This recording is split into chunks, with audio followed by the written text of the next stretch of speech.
April, turning into May, was Bennessee's most gorgeous weather. We had a few summer hot days, but mostly it was sunny and breezy, and the air smelled of flowers, and the sky was full of birdsong. Kate made a tape of a mockingbird to take home. Daddy and Ursula drove down to Florida again overnight. Daddy was to give a paper on new developments in his experiments with octopuses, with Ursula giving another paper about how it could be applied to neurosurgery on human beings. I found myself wishing that Zan was still concerned about Daddy and Ursula. Max called when I got home from school, as she almost always did when Ursula was away. I drove over. Urs and Daddy had taken Ursula's car, a Land Rover, not great for long distances. A Land Rover is not great for long distances, and suddenly, when I was about halfway to Bouillère, the fog rolled in from the ocean, and the outlines of the trees were blurred, and the birds stopped singing. There was a damp hush all over the island. Turning on the headlights just made visibility worse, and the fog lights didn't help much. I slowed down to a crawl and was grateful to arrive safely at Bouillère. We went right up to Max's room, which is always the pleasantest place when the wind swings to the northeast. When the sun is out on the island, it's warm, even in winter. When the sun is hidden by fog, it feels cold, even if the thermometer reads 80 degrees. We were sipping tea when Mother called to make sure I'd arrived safely and say that the visibility at our end of the island was nil. She agreed without hesitation when Max suggested I spend the night and go to school in the morning on the bus with the kids from Mulletville. That was the only part I didn't like. I looked into the fire so Max wouldn't see my face, but she saw something. Your mother's confidence in me means more than I can say, but... But what? I asked, still looking away from her. For some reason, you're not happy about going to school with the Mulletville contingent. They're all snobs, and anyhow, I'm needed at home to handle the boat. You don't want the students from Mulletville to know you spent the night here. Her voice was flat. If the fog lifts, I'll get up early. Anyhow, I have to get the car home. Mother didn't think of that. What she was thinking of was your safety. When your father and Ursula get back, Urs can drop him off here and he can drive your Rover home. I didn't say anything, but I turned to look at her, and her eyes were bleak, the color of ice, and the shadows under them seemed to darken. I hope this isn't going to compromise you any more than you've already been compromised. I stared back at the fire. I don't care. I could hear Max draw in her breath, let it out in a long sigh. It's taken a long time for gossip to reach you, hasn't it? I expected it to raise its ugly head long before this. Gossip is gossip. Mother and Daddy take a dim view of it. The girls from Mulletville are the bitchiest group at school. Max sighed again. I turned once more to look at her, lean, elegant, stretched out on her side, leaning on one elbow. I'd hoped this conversation wouldn't be necessary. Urs said it would be sooner or later, since the world considers personal privacy a thing of the past. Have you noticed how whenever there's a tragedy, the TV cameras rush to the bereaved to take pictures, totally immune to human suffering? Well, our TV doesn't work, but I know what you mean. And I'm avoiding what I need to say. You're pure of heart, Polyhymnia, but most of the world isn't. I wish Urs were here. She could talk about it more sanely than I, and it wouldn't hurt, so that it wouldn't hurt you. We, Ursula and I, have been lovers for over 30 years. I stared at the white fur of the rug. If Max wanted to avoid this conversation, so did I. When people think of homosexuals, they usually think of...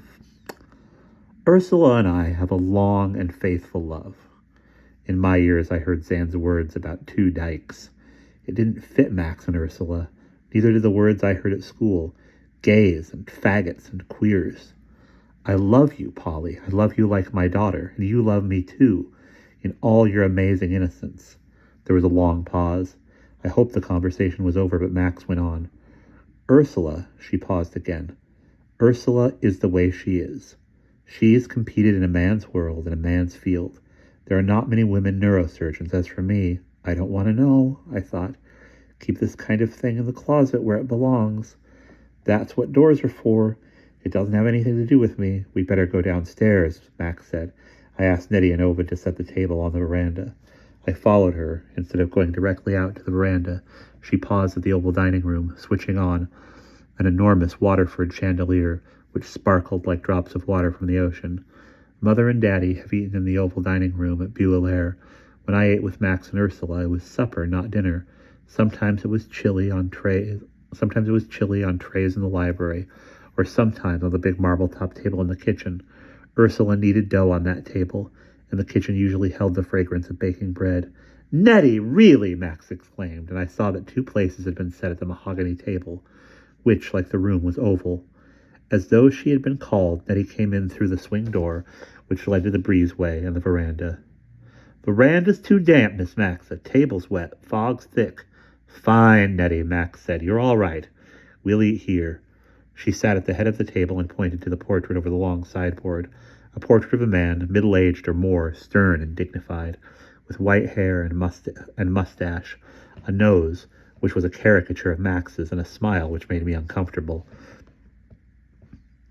Ovid came in and lit the candles on the table and in the sconces on the wall. "My papa," Max nodded at the portrait, and her smile matched the smile on her father's face. I felt cold, chillier than the dampness the fog brought in. "Looks like him," Max said. "Spitting image, as they say. It's not a bad piece of work. One has to admire the artist's perception, which transcends the stiffness of his technique. What do you think?" I couldn't very well say. "His smile gives me the creeps." I said, "He looks rather formidable." "Formidable? Oh, he was." Nettie and Ovid came in with silver dishes, cold sliced chicken, hot spoon bread, served us and withdrew. Max said, "When my sister and I were little, we used to think God looked like Papa, and I suspect he fostered the idea. Papa liked being God. You don't make as much money as Papa did without a God complex. Boulaire belonged to Mama, and Papa got a job in the family bank. He was a big frog in a little pond, but he made the money not only to keep up Boulaire, but to build a hospital. And he had no hesitation in shoving people aside if they got in his way. After all, isn't God supposed to do whatever he wants?" That wasn't the way I thought of God, or the way I thought Max thought of God. She took her fork and spread spoon bread around on her plate. "I wonder if God ever feels guilt. The M.A. Horn Hospital is Papa's big guilt offering. Earth sees God as a benevolent physician. That's a better image than mine. The only way I can get rid of the false image of Papa as God is to think of the marvels of creation. The theory now is that everything in the universe, all the galaxies, all the quanta, everything comes from something as small as the nucleus of an atom. Think of that tiny speck, invisible to the naked eye, opening up like a flower to become clouds of hydrogen dust, and then stars and solar systems.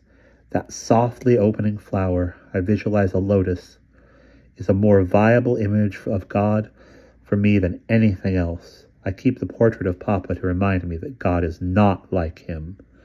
I liked the image of the gently opening lotus. I didn't like the man in the portrait. Ovid came in with a bottle of wine and a napkin and poured a glass for Max. "This will help your appetite, Miss Max. You need Nettie's good spoon bread." Then he put a very small amount in my glass and filled it up with water. My talk with Daddy was still clear in my mind. That was plenty for me. M.A. and I were only 11 months apart, and were more like twins than just sisters. Not that we didn't think for ourselves, but there wasn't anything we couldn't tell each other. She was the younger, and when we were 4 or 5 years old, our mother died. She had a weak heart, and that made us closer than ever. Mama's portrait is the middle of the 3 across from you. I looked at the 3 gold-framed portraits. The middle and largest was of a fragile-looking woman, almost beautiful but too washed out to make it. She was not vivid like Max or translucent like M.A. in the portrait in the library. "She looks pretty but tired." Max laughed, not a happy laugh. Papa was a tiring man. Our maternal grandfather, our Allaire grandfather, must have been equally tiring. Poor Mama. Her name was Submit, and her 2 sisters, in the portraits on either side of her, were Patience and Hope, which gives you an idea of the frame of mind of our Allaire grandmother. Mama's calling us Minerva Allaire and Maximiliana Sebastian may have been her way of getting even. She died before we had much chance to know her, but she was affectionate and gentle. Ovid came to take away our plates, checking that Max had eaten most of her meal. Nettie followed him with salad, delicate greens, from Beulah Greenhouse. Keeping this enormous house with inadequate help killed Mama. I have one wing completely closed off, but while Papa was alive, all the rooms had to be ready at a moment's notice. Papa did not make his business deals on the golf course. He made them here in the oval dining room over port. She paused. The portraits uncannily like him. I don't think the artist realized how accurate he was. We sat in silence for a while, then she said, I'm not really a portraitist, but every once in a while there's someone I know I must paint, like you. Ursula's never allowed me to paint her, but she can't stop me from making sketches. Nettie came in, bearing creme brulee, which she put in front of Max, beaming. When she went back to the kitchen, Max laughed, a nice laugh this time. Nettie feels she must compete with Urs, bless Urs. She has to make godlike decisions all the time, and she has more genuine humanity than anyone I've known. She picks up her scalpel, and she holds life and death in her hands. No wonder she comes home from the hospital and bakes bread and creates casseroles, and listens to Pachelbel and Vivaldi. She served me a luscious dish of creme brulee. Bless Nettie, too. I'm far better served than I deserve. When I had finished dessert, Max suggested we go upstairs again. The fire had died down, and she rebuilt it, then sat on the rug, head on her knees, watching the fat pine take flame. As soon as we were old enough, M.A. and I became Papa's hostesses. After Mama died, he got a good housekeeper, but M.A. and I sat with him in the dining room every night. Were with him when he entertained business guests. I think it was expected that eventually we would marry from the guest list. Money tends to marry money, and when Papa snapped his fingers, we did whatever he wanted us to do. He wasn't beyond hitting us if we didn't obey promptly. M.A. was deathly afraid of him. I suppose I was too, but I pretended I wasn't. I talked back to him, and he liked that. One didn't show fear in front of Papa. Something in Max willed me to turn from the fire and look into her eyes, gray like the fog. The silver glints dimmed. She spoke in a low, chill voice. Papa was a lecherous old roo. It killed my mother. But she submitted, poor darling, until her heart gave out. Living with a man completely unprincipled. He killed M.A. too. He hated women, I think, but he wanted them, all of them. One night when I was away, she got away from him and ran out into the rain and died of pneumonia and anguish. I will never forgive him. I shuddered. The fog seemed to be creeping into the room. It did not seem like May. Sorry, Polly, darling Polly. Hate is a totally destructive emotion, I know that, but I hate him. I hope you will never have cause to hate anyone as I hate Papa. I would like to forgive him, but I don't know how. I stole another look at her. Her eyes burned, and I thought she had fever. It's extraordinary how I can hate Papa and at the same time acknowledge that in my youth I wasn't unlike him, completely indiscriminate in my affairs and after my marriage broke up. What I did had little connection with love, and then I met Ursula, blessed Ursula, who loved me and healed me. We have been good for each other, nourishing, as your parents nourish each other. Max, comparing herself and Ursula to my parents, was that possible? Sandy trusted me enough to bring you over to me. I value that trust. I want never to hurt you, and I already have, haven't I? Or vicious gossip has. People are assuming that because you are very dear to me, you are like me, the world being the way it is. They'd assume it even if I was straight as a pin. Never mind, I said clumsily. They're stupid. I thought of the girls from Mulletville who thought they were better than anybody else. To put themselves up, they had to put other people down. Max said, I love you, as I would have loved the daughter I couldn't have. You don't need a mother, you have a fine one, but every adolescent needs someone to talk to, someone to whom she is not biologically bound, and I serve that purpose. We are alike in our interests, you and I, but not in our ways of expressing our sexuality. She looked straight into my eyes. Don't be confused about yourself. You're not a lesbian, I know. I suppose, looking back on it, that it was brave, maybe even noble of Max to tell me all this. She took a long brass wand and blew into the fire. The flames soared. She put the wand back, speaking as though to herself. Bad hearts run in the Allaire family. Mama, M.A., my little... She broke off. I have a heart as strong as an ox. What irony. I didn't understand the irony. A sudden crash of thunder cut across my thoughts. Almost daily thunderstorms are part of summer on Benecede Island. 5 minutes of lightning, and then thunder and rain, and the air would be cleared. This sudden storm would dissipate the fog. Your father and Urs are friends, Polly. I don't know whether or not they've talked about this, because it isn't within the context of their interests, but I suspect your father knows. I suspected that both my parents knew, that they knew before Zan and Kate brought it up at dinner. Max said, I asked Ovid to light the fire in the green guest room to cut the damp. We'll just wait till this storm is over. She took a soft wool blanket from the chaise lounge and tucked it around me. I was overwhelmed by great waves of sleep, a reaction of shock from what Max had told me. Little one, she said softly, let it go. You don't have to bear it with me. It's over. You have a terrifying ability to enter into the experience of others. That's why you're such a good little actress.